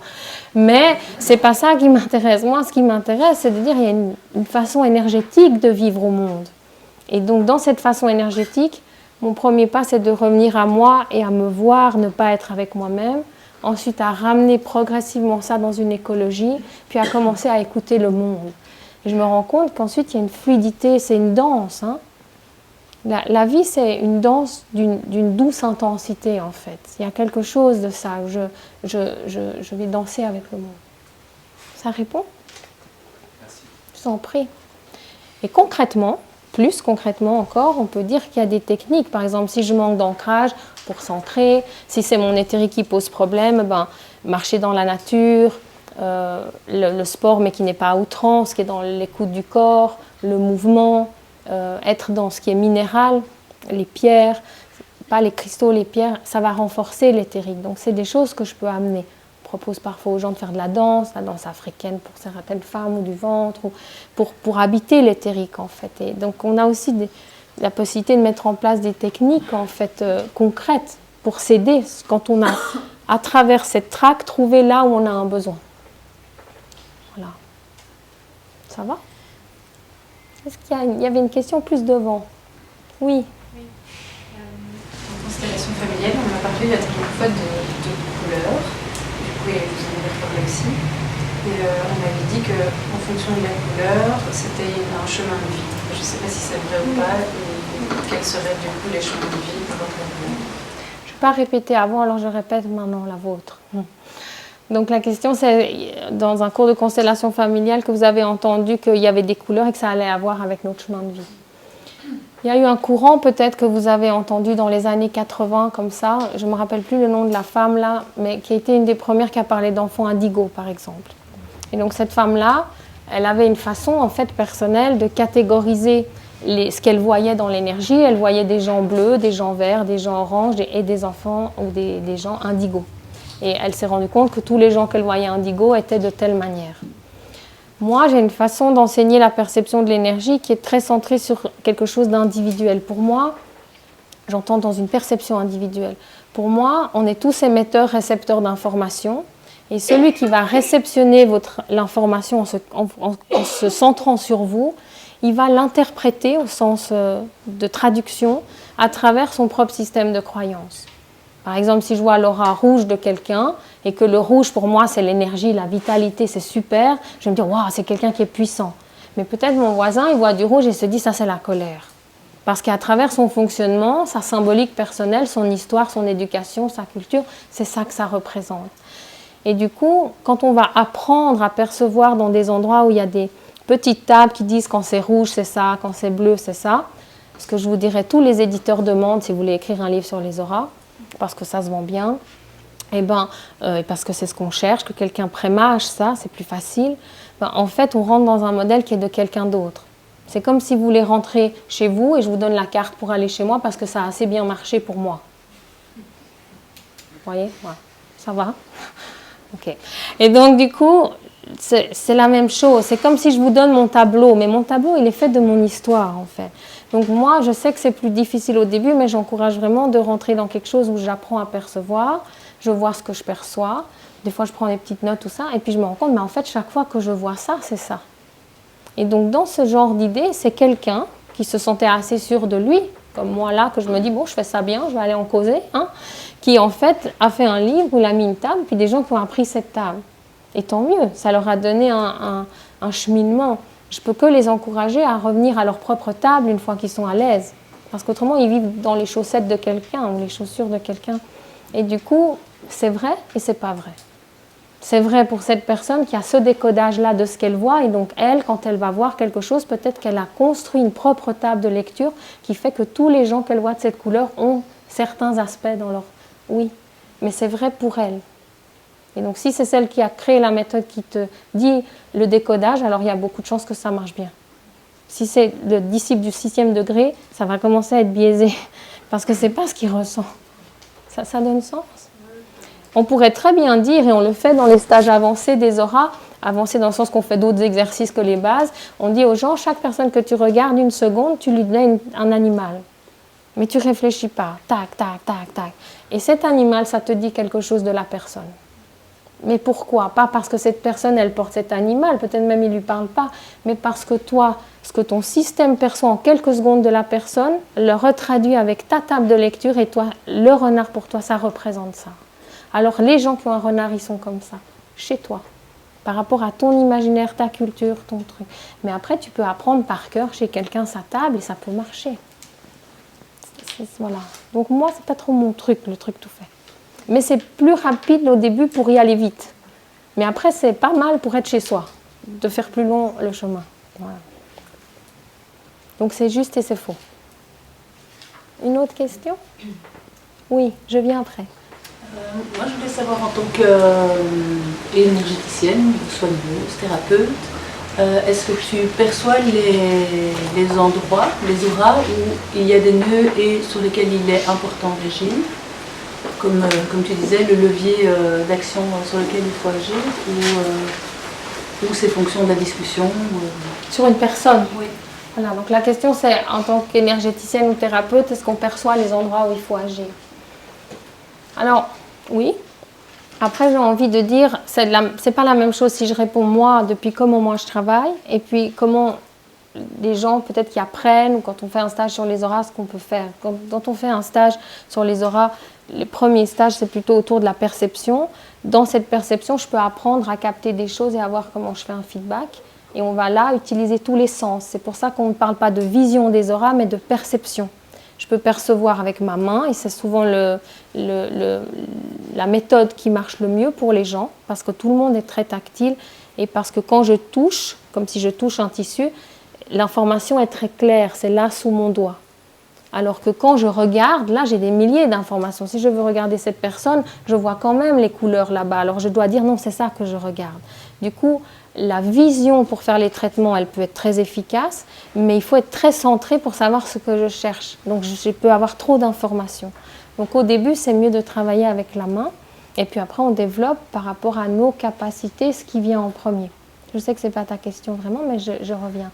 Et du coup, à travers ça, on va sentir notre canal perceptif le plus facile. Donc on peut être tactile, on peut être visuel à l'extérieur, on voit des lumières, ou visuel à l'intérieur, j'ai des images de la personne petite, ou c'est une image intérieure. On peut être auditif, entendre un son, comme s'il était à l'extérieur ou dedans. On peut être olfactif, il y a des gens, ils touchent, les gens, ils ont une odeur et ça leur donne une information. Et on peut être kinesthésique, c'est-à-dire qu'on ressent dans notre corps, à l'intérieur de nous-mêmes, quelque chose. Et ça nous donne de l'information. Et du coup, on va le lire d'une façon ou d'une autre. Donc, un énergéticien, c'est ça qu'il va faire. Il va apprendre à rentrer dans sa perception, à faire sa propre grille de lecture, et puis depuis cette propre grille de lecture, à construire une façon de donner un feedback à la personne. Je trouve personnellement qu'il est presque plus dur de faire des bons feedbacks que de voir les auras, moi, mais c'est un avis personnel. Parce que c'est une chose de voir l'énergie, mais c'est une autre de faire un feedback qui amène à l'autre. Parce que dire « Ah wow, c'est hyper moche ton énergie, tu dois être super malheureux », ça ne va pas lui apporter énormément dans sa vie, en fait. Hein. Et puis « Ah oui, tu es plutôt jaune avec des pois violets, c'est cool ». Moi, des patients qui viennent, ils me disent « Je suis allée chez une énergéticienne, elle m'a dit que j'avais un trou là, vous pouvez faire quelque chose ». Mais qui a l'idée de te dire « Tu as un trou là, bonne soirée ». Vous voyez ? Ok, j'ai fait un cours, je veux rentabiliser, tout ça c'est sympa, mais je veux dire, à un moment, on ne fait pas ça, on a une conscience. Hein, voilà. Donc, on essaye d'apprendre à en faire quelque chose ou à se taire. Voilà, c'est pas mal. Et puis après, moi, personnellement, c'est un peu différent parce que pendant longtemps, je n'ai pas voulu témoigner comment je percevais. Parce que quand j'avais 21 ans, je suis allée chez un physicien français qui s'appelle Patrick Drouot, qui donne encore des séminaires et qui mélangeait la physique quantique, la perception énergétique et tout. Ça m'a beaucoup amené. J'ai fait 1 année et demie là-bas de formation. Et lui, quand il faisait une démonstration, c'était magnifique, c'était incroyable. Il percevait énormément de choses. Il a été testé avec des électrodes aussi quand il percevait. Il pouvait vous dire quand vous avez 5 ans, la couleur des rideaux, tout ça. Super, la moquette. Et en fait, les gens qui étaient dans la salle disaient ça, je ne saurais jamais faire. Et moi, je trouve que ce n'est pas pédagogique, en fait. Donc, si je donne un cours pour percevoir les auras, je peux arriver en disant, regardez ce que je fais qui ne donne pas la sensation d'accès. Donc, pendant longtemps, je n'ai pas répondu à cette question. Puis bon, on est maintenant. Je veux bien répondre, mais c'est dans une façon aussi de témoigner, en fait, d'une façon de vivre. Et moi, ce que je vois d'abord, quand je regarde les gens, ce qui me choque le plus, c'est les os, les os. Parce que tout le monde me dit « Ah, oui ». Donc le système osseux, pas comme je vous vois, hein, ça va, je n'ai pas de distorsion de la réalité, mais comme quelque chose qui est à l'intérieur du corps. Et donc je vois assez facilement, et ça a toujours été depuis que j'ai 15 ans, comment le bassin est placé, la mâchoire, voilà, j'ai une conscience de ça. C'est souvent la première chose qui me frappe sur la posture. Et c'est d'ailleurs, quand j'avais 15 ans et qu'on a commencé, c'est les premières choses que je faisais de m'axer sur les os. Ce qui m'a amené à faire la thérapie crânio-sacrée aussi, parce qu'il y avait ça. Ensuite, c'est les chakras. Je pense que c'est lié à une éducation. C'est que quand j'avais 16 ans, j'ai été apprendre les chakras avec Martin Brofman. C'est la première chose que j'ai appris. Et je crois que la première chose que vous appreniez vous imprègne énormément. Et donc, je vois un peu le monde à travers ce système-là. Et donc, voir les chakras, c'est-à-dire sur ces 7 domaines ou ces 7 chakras différents, chacun est lié avec quelque chose dans ma vie. Par exemple, l'ancrage, la sécurité pour le premier, l'écoute du corps et l'émotion et le soin, j'ai à l'écoute de moi-même, dans le ventre, le pouvoir, la liberté, le contrôle dans l'estomac, la relation, l'expression de qui je suis, pas seulement ce que je dis dans la gorge, mon être profond, et puis mon lien avec le Père, la spiritualité, puis mon orientation dans la vie. Et donc ces 7 plans, on peut faire une lecture de la personne. Par rapport à ces 7 plans, comment la personne, elle vit, comment elle fonctionne. Et ensuite, dans la rue ou comme ça, je vais un peu voir ça. Après, si on me dit, enfin on ne me le dit pas, mais si on me disait, mais comment est cette personne, je peux un peu te dire son caractère. Et ça, c'est un peu comme si j'ai lu la biographie de la personne hier, et puis que je me souviens. C'est-à-dire que j'ai l'impression de savoir des choses sur cette personne, et je lui dis, mais tiens, quand tu étais petit, ton père, plutôt ça, ton mère, puis il dit, oui, c'est vrai. Mais ce n'est pas dans l'idée, je vais deviner ce que tu as. Les gens qui arriveraient en disant, devine, je ne veux pas faire ça, et je ne fais pas ça, et je le fais très mal, je ne sais pas faire ça. C'est dans le sens où on cherche ensemble. Je sens que c'était plutôt comme ça quand tu étais petit, tu étais plutôt isolé. Oui, ça me parle. Ok, alors qu'est-ce que ça te fait? Et on cherche ensemble. C'est vraiment une collaboration. Mais c'est vrai que par rapport à des gens qui vont chez un psychothérapeute classique, il y a des gens qui disent, moi j'ai fait 5 ans de psychanalyse ou j'ai fait 3 ans et c'est des points où on est arrivé, mais là ça va vite dessus. Et du coup, ça n'enlève pas aussi que c'est parce qu'ils ont fait la thérapie qu'on peut aller vite dessus. Parce qu'il y a des gens, je vois plein de choses, je n'arrive pas à leur dire, hein, ça, on ne va pas se mentir. Et du coup, et puis il y a des choses qu'on ne veut pas entendre de soi. On peut demander à savoir et puis quand on commence à savoir, on ne veut pas. Moi, beaucoup de gens, quand j'étais plus jeune, dans les soirées comme ça, me disaient, tu vois quoi sur moi? Et moi, au début, j'étais, je vais dire naïve, hein, si c'est pas bête, je répondais. Moi, j'ai perdu beaucoup d'amis. Hein. En public, je répondais, ça. Les gens ne trouvaient pas ça du tout drôle. Hein. Ils avaient demandé. Et moi, je disais, mais enfin, les gens, ils demandent, ils ne veulent pas. Moi, j'étais naïve. Maintenant, je sais, ils demandent, ils ne veulent pas. Je le sais. Et toi, tu fais, ça va, elle est bien, ton aura. Et ils sont contents, ils reprennent une bière. Vous voyez, et tout le monde est content. Et maintenant, j'ai des amis. C'est important de savoir se taire. Et du coup... c'est important. Hein, voilà. Maintenant, j'ai compris aussi qu'on disait jamais de thérapie aux gens qui ne vous payent pas. Bon, j'ai jamais eu la thérapie aiguë, là, le truc, il faut soigner tout le monde et tout, heureusement pour moi. Mais quand même, j'ai compris aussi, on ne va pas soigner les gens qui ne vous payent pas. Moi, mon conjoint ne me paye pas pour être soigné, je ne lui dis rien sur lui. Il est content. Voilà, c'est important de ne pas faire chier les gens. Enfin, ça, c'est un sous-titre. Et du coup, quand ils ne demandent pas. Et du coup, voilà, il y a bien assez de gens qui demandent en plus. Hein, je vous assure, il n'y a pas de souci, il y a du travail. Et du coup, dans cette perception globale, si ça se prête, alors je vais commencer plutôt à avoir des traits de caractère. Là, je pourrais faire un peu ressources du personnel. Je pourrais te dire, celle-là, elle est plutôt bien pour être précise, elle est plutôt cool dans le social, mais peut-être pas pour la compta. Voilà, un peu un profil de comportement. Ça, c'est un peu le premier aspect. Si la personne s'assoit dans le cabinet qu'elle demande plus, ça rentre plus profondément très facilement. Et puis là, on peut commencer à dire des choses de l'enfance, des traits de comportement, peut-être des difficultés. Puis moi, j'essaye d'emballer ça aussi dans déjà beaucoup de bienveillance et puis des explications pour leur vie, en fait, de ce qu'ils peuvent en faire, de quelque chose d'assez concret, puis de comprendre comment les fonctionnements se sont mis en place. Et du coup, je dirais que c'est cet ensemble qu'on peut offrir. Voilà. Après, c'est toujours délicat de parler de ça parce que ça mène dans une position, et moi, c'est une souffrance que j'ai eue souvent. Hein, c'est comme je vous ai dit, ça fait chic dans les soirées, mais ça fait bizarre après. En fait, les gens, ça les intéresse, mais après, ils trouvent bizarre. Et après, ils se disent, elle est en train de voir quoi sur moi? Et après, ils ne sont pas à l'aise, en fait. Et après, c'est là que vous dites, j'aurais mieux fait de boire la bière. Parce que, voilà. Et donc, moi, c'est quand même un chemin de vie. Et je pense que je suis venue pour ça, dans mon chemin personnel, de démystifier un peu tout ça. De dire, en fait, c'est simple. Et quand les gens me disent, oui, mais quand on voit tout ça sur les gens, on fait quoi? Mais vous, quand il y a quelqu'un à côté de vous dans le bus qui a des béquilles, vous savez qu'il a mal à la jambe, vous ne faites pas plus de choses que hier. Moi non plus, vous voyez. Ça te fait pas trop? Ben non, en fait. Dans le monde, il y a des choses dures qui se passent. J'étais au courant avant, en fait, vous voyez. Vous aussi, je pense. Donc c'est bon, je peux y faire face ou pas, mais ça change rien. Et c'est ça qu'il faut comprendre. Percevoir le monde, c'est juste percevoir le monde. Voilà. Et puis après, le monde, il est ce qu'il est, il ne change pas. Le mendiant, je le vois. La personne qui souffre, je le vois. Celui qui a été quitté, je le vois. Que je vois son aura ou son corps physique, on est au même endroit. Hein. Je dirais à un moment, j'aide ou j'aide pas. Et c'est ça qu'il faut comprendre. C'est pas spécial, c'est pas incroyable, mais c'est une écoute du monde. Et oui, alors ça peut permettre d'aller vers la personne, de lui donner un accès, de lui donner un espace de parole, d'avoir une empathie, d'être avec elle. D'accord. Donc je vois pas mal de choses. Voilà. Ça répond à la question? Oui, la question c'est de savoir si du coup quand tu es face à quelqu'un, comme tu vois tout ça, de pouvoir, enfin tu as des gens qui peuvent faire un chemin depuis très très longtemps et qui sont un peu bloqués dans le cheminement, et donc est-ce que toi, ou est-ce que quand on suit la formation, on commence à voir ces auras, de dire tiens, c'est sur cette aura-là que je dois agir.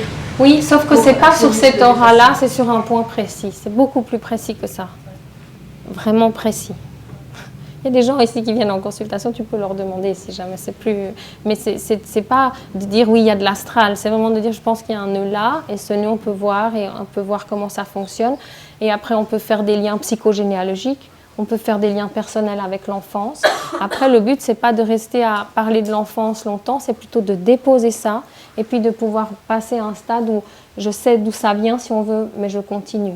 On peut dire que ce que je vis de mon enfance, quelque part, c'est comme quelque chose, si ce n'est pas digéré, qui est comme un présent perpétuel. Ou c'est comme si j'ai été violée quand j'avais 15 ans. Chaque jour, je suis cette fille qui est violée quand j'avais 15 ans. C'est un présent perpétuel. Je suis celle-là, là. Et à un moment, de ça, je veux faire de l'histoire. Comme s'il y a le livre, ça c'est mon histoire. Ça c'est qui je suis. Et dans cette histoire-là, il y a cet événement. Et ça fait que je suis la personne que je suis. Je ne serais pas la même personne si ce n'était pas arrivé. Mais je ne suis pas cette personne à qui ça arrive chaque matin. Je suis quelqu'un à qui c'est arrivé. Je fais de l'histoire avec mon histoire. Et c'est ça le processus psychothérapeutique à ce niveau-là, par exemple. Donc ça, on travaille beaucoup avec les gens. Et alors, l'idée, c'est de pouvoir leur pointer des points importants dans leur histoire. Moi, j'utilise des Playmobil. Et quand je pose des Playmobil pour représenter les parents, il y a des choses que je vois aussi des parents, ou des schémas que je vois en regardant la table qui me donnent des messages que je peux donner aux gens. Donc c'est assez précis. Mais ce n'est pas non plus comme si on savait la réalité complètement. J'ai des idées et on cherche ensemble ce qu'elles veulent dire. Ce n'est pas que je peux faire une lecture comme ça de la réalité. Ça répond, ça? Merci. Encore une ou deux questions? Il y en avait une tout derrière, oui? Et puis après, monsieur devant. Je me demandais si toutes les ondes électromagnétiques qui nous entourent avaient une influence sur nos différentes couches. Oui. Si elles pouvaient, donc les ondes, que ce soit le Wi-Fi ou les cours d'eau qui passent dessus. Oui. Oui. Oui, et puis les voisins assis dans mon énergie aussi, et puis ce que je mange aussi, et ce que je pense aussi, et ce que je dis aussi, et tout en fait. Hein. Mais en effet, que les ondes électromagnétiques aussi, plus, et là, chacun va avoir une sensibilité qui est plus ou moins différente. On peut être très réceptif au Wi-Fi par exemple, et puis, ou pas, et puis aux ondes électromagnétiques ou pas, être pas bien vers une prise, mais être bien avec le Wi-Fi, ça c'est très personnel. Après, là, je ne vais pas dans le sens où on dit que c'est forcément mauvais. Et c'est vrai que c'est délicat en fait, parce qu'on pourrait se protéger, c'est-à-dire vivre dans quelque chose où il n'y a rien de néfaste ou rien de déséquilibré autour de nous, comme on peut...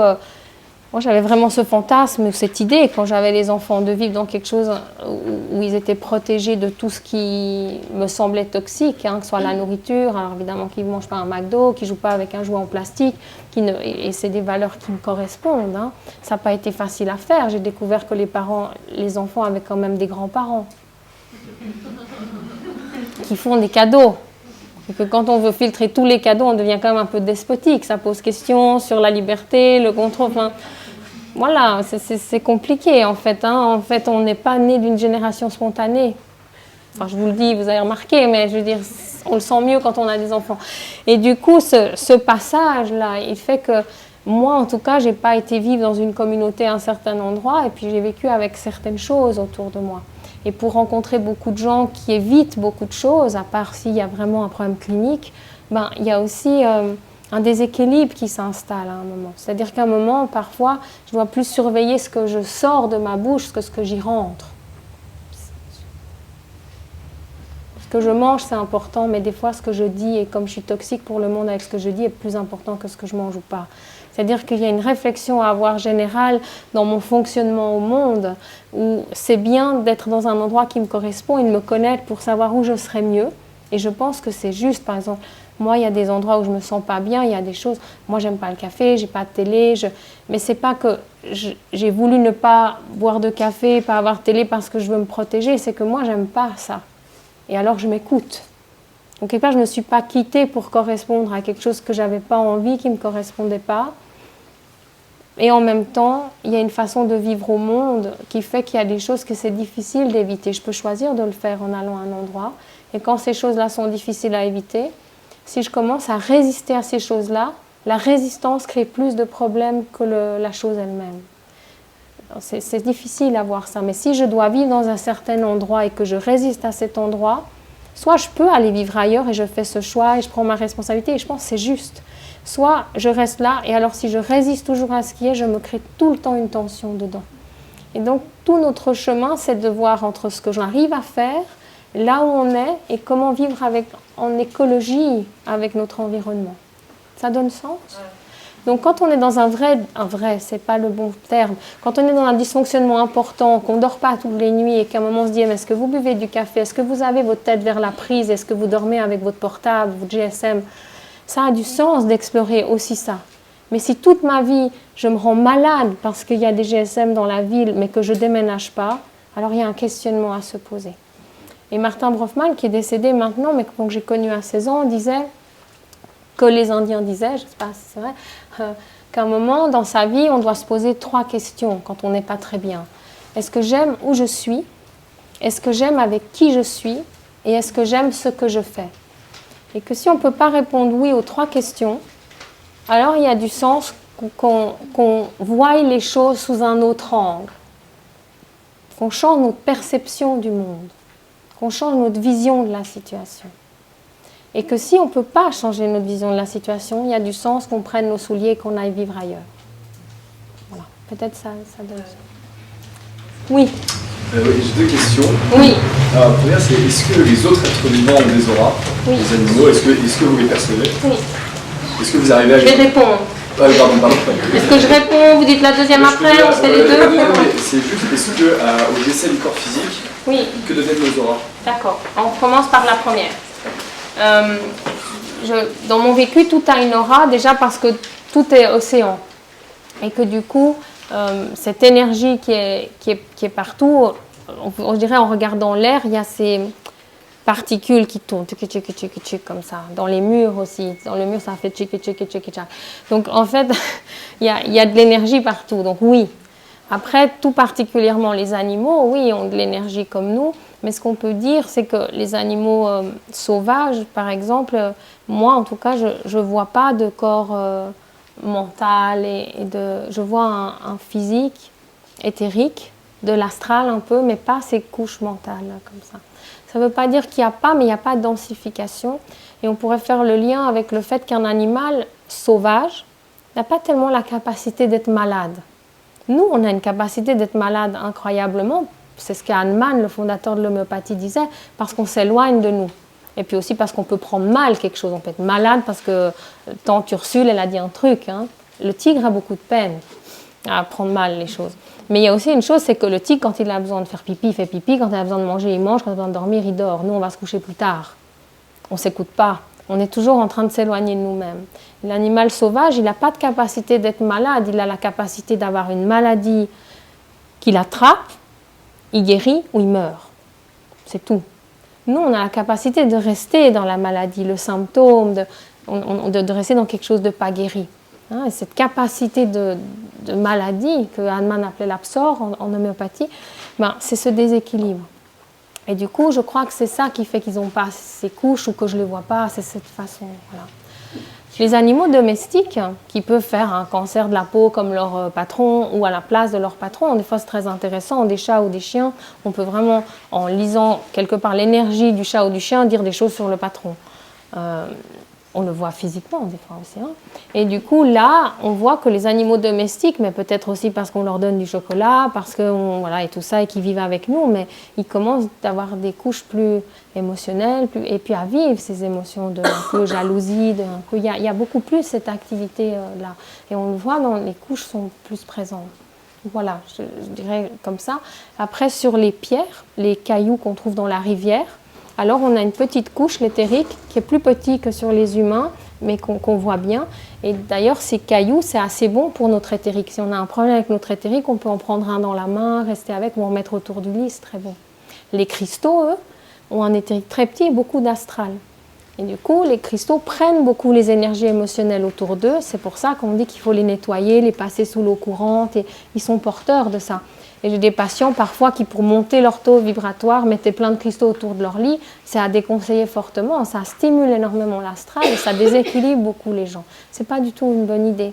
Mais on peut utiliser un cristal qu'on met sous son oreiller pour plus amplifier nos rêves, par exemple. C'est quelque chose qui stimule l'astral.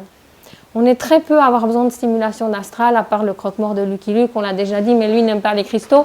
Nous, on n'a pas trop besoin. Vous voyez, en général, on a plutôt besoin de renforcer l'éthérique. La deuxième question, c'était par rapport au décès du corps physique voilà. Et sur ce que deviennent les oranges. Oui. Alors, quand on meurt, souvent les gens qui vont mourir, ils ont une espèce de recrudescence du corps éthérique. Hein, et ça arrive même qu'on pense qu'ils vont mieux.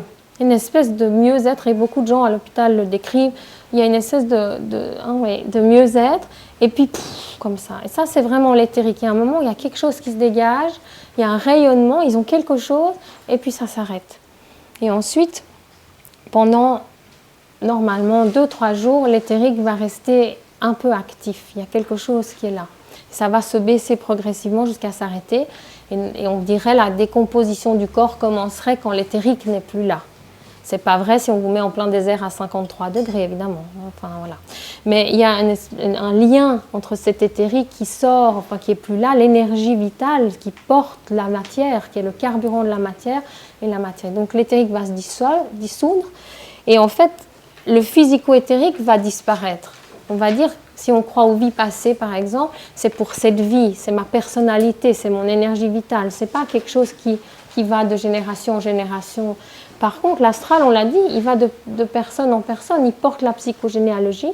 Et si je crois aux vies passées, il porte aussi ce qu'on appelle la mémoire karmique, comme si c'est ça qui allait monter quelque part et puis revenir pour créer un autre corps éthérique avec un autre physique. Et du coup, cette partie-là ne part jamais. Après, pour ce qui est du dessus, évidemment que ça reste de la théorie que ça me plaît à raconter, mais que je n'ai pas vécu personnellement. Voilà. Mais en tout cas, c'est ça. Et quand on parle de fantôme, si on parle de fantôme, c'est cet astral qu'on voit. Ce n'est pas du physico-éthérique, c'est comme une énergie qui est là, mais qui n'est pas habitée par du physico-éthérique. Par exemple, moi, quand je remplaçais à l'école primaire, quand je faisais mes études universitaires, les enfants qui avaient des parents qui étaient morts alors qu'ils étaient, eux, très petits, avaient souvent comme de l'énergie à côté, comme s'il y avait quelque chose du parent qui était là. Et je me posais toujours la question, quand quelqu'un a une présence tout le temps comme ça, et c'était souvent le cas qu'un des parents n'était plus là. Il y a quelque chose qui reste un lien, hein, et eux, des fois, le décrivent, le voient dans les rêves, comme si quelque chose reste à protéger. Après ça, évidemment, c'est des croyances, ça dépend de ce qu'on croit des choses. Mais en tous les cas, le physico-éthérique se détruit ensemble, c'est une paire. Est-ce qu'il y a encore une dernière question, peut-être? Oui. C'est une question qui fait référence à un petit exercice que vous avez mentionné par rapport à l'être animal. C'est un exercice assez poussé. Moi en vous entendant, j'ai pas l'impression d'avoir jamais vu une zone grise autour de qui que ce soit. Est-ce que vous avez l'un ou l'autre petit exercice comme ça Oui, je veux juste dire, j'ai pas dit que c'était un exercice poussé. Ça n'a rien de poussé, on peut le faire maintenant là, il n'y a aucun exercice poussé. Je précise juste, j'ai juste dit que je faisais dans les stages avancés, mais pas parce que c'est le stage avancé, parce qu'on a trop de choses à faire avant. Voilà. Je ne veux pas garder de confusion. Et après, on fait des trucs ludiques quand les gens ont les bases. Voilà. Mais ça n'a rien d'avancé. On peut faire ça dans le métro. Hein, voilà. Enfin, on peut tout faire dans le métro, d'ailleurs. Et donc, pour le cours, c'est moins pratique de s'asseoir à 70 pour se parler. Mais c'est pas... par rapport à un exercice pour la vision, vous dites. Vous voyez comme les gens aiment la vision. Hein, ça, c'est un truc. Hein, voilà. OK. Oui. Il faut savoir que la vision, quand c'est les yeux ouverts, elle se passe par la focale. Non, justement, elle ne se passe pas par la focale. Ce n'est pas en focalisant que je vois, mais c'est par la périphérie. On pourrait résumer, si on n'avait pas de connaissances anatomiques vraiment, mais les capteurs au niveau de la lumière et du mouvement sont dans les bâtonnets périphériques. Voilà, mais bon. Et donc, cette perception, elle est par la périphérie et pas par la focale. Et du coup, là où je vois, je ne vois pas. Voilà, je me rends compte de la stupidité de la phrase. Mais là où je veux fixer, je ne vois pas l'énergie. Donc, en général, ce qu'on fait, c'est qu'on fixe autre chose ou ailleurs. Et en fixant à cet endroit, alors on commence d'avoir une perception. Et donc on propose aux gens de mettre un cobaye humain qui serait d'accord, son conjoint, sa voisine, sa coloc, ou son chat mais qui va souvent partir mais s'il dort, ou son ficus qui est toujours plus grande disponibilité, enfin en général, voilà, sur un fond blanc. Et que sur ce fond blanc, on commence de fixer, je vais vous proposer de ne pas parler parce que ça me déconcentre pas mal, on va fixer un point au-dessus du ficus, ou dans le ficus s'il est grand, dans le ficus. Mais on va, par exemple, ici, fixer un point par là. Donc si la personne qui est volontaire se met contre le mur assise, on va fixer un point par là, au-dessus de sa tête. Soit on peut mettre une punaise, soit l'imaginer, quoi, on fixe là. Je vous conseille de proposer au conjoint de fermer les yeux. Parce que vous allez très vite avoir l'air d'une vache. Ça donne un air un peu... Voilà. Et donc, vous allez fixer comme ça, vous fixez le point, l'autre ferme les yeux, donc vous êtes plus tranquille. Et donc, l'autre fixe comme ça, vous fixez le point, plus vous fixez le point, plus les contours de la personne vont devenir flous. Vous continuez à fixer, vous avez l'impression d'imaginer, vous continuez d'imaginer. Vous ne clignez pas des yeux, vous continuez à fixer, vous fixez le point, et le contour continue de devenir flou. Plus le contour devient flou, plus vous laissez faire. Si vous avez l'impression d'imaginer, vous continuez, et des fois, il se passe des choses. Donc, du coup, on peut voir le flou autour. Oui. Et à partir de quand on peut voir les couleurs et... Au niveau 2, non. Je me demandais, c'est vous qui êtes devant nous, est-ce que vous nous voyez tous avec nos couleurs autour de nous tout le temps? Je veux dire, là dans la salle. Donc, comme je disais tout à l'heure, moi, je ne pense pas que voir les auras, c'est voir des couleurs autour de la tête et autour des gens, en fait. Hein. Après, je comprends vraiment que c'est l'image qui a été donnée. Pour moi, voir les auras, c'est vraiment avoir une perception. Par exemple, si je suis dans un restaurant ou si je suis là, je peux avoir une perception dans la salle qu'à cette table, il y a de la tristesse, à cette table, il y a de la colère, à cette table, il y a de la tension. Quelque chose comme ça. Mais dans cette sensation que je vais avoir, c'est pas que le mec il est rouge avec des lignes oranges, c'est qu'il a quelque chose d'une émotion de tristesse ou d'émotion de colère. Et c'est un peu comme si maintenant mon pied il me gratte, je vais avoir conscience que mon pied me gratte, même si je suis en train de parler, que je suis occupée à mes mains. Ben, c'est un peu comme si tous les gens c'est mes pieds, je m'excuse pour l'image, et puis que ça me gratte là-bas, ça me triste là-bas, ça me colère là-bas. Et qu'il n'y a pas une séparation, une sensation de séparation qui fait que si quelqu'un là sent une émotion, alors moi ça ne me regarde pas parce que moi je suis moi. Il y a quelque chose de cette sensation globale qui fait qu'il y a des ambiances dans la salle. C'est plus Tarantino par là-bas et c'est plus Romer par là-bas. Vous voyez ? C'est un peu une autre ambiance. Et donc, si je rentre dans l'ambiance, je vais avoir plus d'informations. C'est lequel de Tarantino, là? C'est plutôt pop, c'est années 70, c'est plutôt un peu à la Kill Bill que... Voilà. Votre enfance, c'était pas facile. Hein? Vous voyez? Donc que chez Romer, on peut s'embêter grave aussi. Hein? Je veux dire, c'est d'autres problèmes. Mais du coup, c'est pas une perception de l'énergie autour du corps directement. Après... Oui, autour des gens, il y a de l'énergie comme ça. Hein. Mais comme c'est une perception qui est toujours là, comme autour de la lune, autour des bougies, ce n'est pas quelque chose qui m'attire le regard.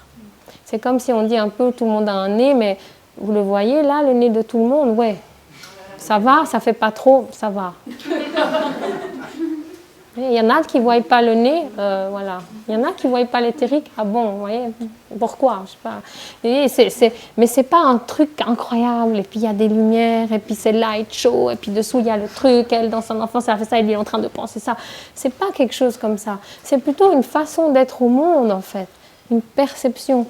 Et là, oui, il va y avoir des ambiances, des choses. Et puis si quelqu'un s'endort un peu, ben, il devient un peu plus flou.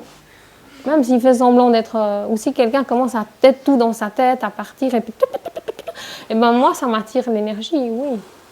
Du coup, c'est plus difficile pour moi si tout le monde parle de travailler, mais en même temps, c'est comme le Wi-Fi, hein, on fait avec ce qu'on a, vous voyez, ça va bien. Je ne veux pas partir avec... Ouais, mais c'est une façon d'être au monde, une attention. Donc oui et non. Souvent, les bonnes réponses, c'est oui et non. Donc oui, je vois de l'énergie autour, mais non, ce n'est pas des grosses lumières. Et voilà. Et donc, pour votre question d'avant, quand ça vient les lumières, ben, moi, je dirais, il y a beaucoup de gens qui ont fait plusieurs stages, par exemple. Je dis plusieurs parce qu'à un moment, je donnais un cours de base sur les perceptions, puis après, éthérique, astral, mental, causal, c'était sur 5 week-ends. Et il y a beaucoup de gens qui faisaient les 5 week-ends, et des fois, j'étais assez contente parce que le dernier, il disait, je ne vois pas beaucoup plus. Les gens voient tous pendant le cours, mais ce n'est pas forcément qu'ils vont voir beaucoup à l'extérieur. Il y a des gens qui disaient, je ne vois pas beaucoup plus qu'avant, mais maintenant, je m'en fous. Pour moi, c'est quand même important, et je sais que c'est bizarre, parce que je sais que c'est ça qui intéresse. Pourquoi? Parce que nous, on est des êtres visuels, on est Saint Thomas, on serait des chiens, on voudrait les sentir, les auras, on est des humains, on veut les voir. Mais je veux dire, à la fin de ça, j'ai vu ton aura, t'es bleu, t'es kaki, t'es super, et puis rien. Vous voyez, c'était cool, je vois les auras. Mais alors qu'à un moment, si je peux plutôt rentrer dans le monde de l'autre, sentir sa perception, voir où il est touché, puis peut-être apporter quelque chose, ou voir des couleurs autour de la tête, allez, je prends le deuxième, quoi. Enfin, le premier, hein, bon. Ben, parce que c'est pas ça qui est intéressant. Et donc, quand on fait la perception, on fait un moment parce que ça intéresse beaucoup les gens, on se met devant un mur, on fait l'exercice que j'ai dit, tout le monde voit quelque chose. Il y a des gens qui voient des couleurs, des gens qui voient plutôt des dégradés de gris et de blanc. Il y a des gens pour qui voir beaucoup de couleurs ne vient jamais. Ils voient une fois des couleurs, ils sont touchés, mais ce n'est pas quelque chose qui devient habituel. Parce que comme je disais avant, on peut être kinesthésique, auditif, et tous ces sens. Et ce qui est important, c'est de trouver quel est le sens qui est... Moi, je suis très flemmarde. Quel est le sens qui est déjà là chez moi? Et c'est celui-là que je vais développer. C'est celui-là que je vais travailler. Et mon expérience, c'est que quand les gens ils développent le sens qu'ils ont naturellement, facilement, les autres vont commencer à venir. Voilà. Donc, il n'y a personne qui a vu les couleurs au même moment que d'autres. Et puis, il y en a qui les voient déjà, mais qui ne savent pas du tout gérer ça, pour qui c'est trop. Et puis, il y en a qui verront une fois ou deux dans un cours, mais ce ne sera pas leur mode fonctionnel. Voilà. Je vous en prie. Je vous remercie beaucoup d'être venus et puis je vous souhaite une belle rentrée et une belle soirée.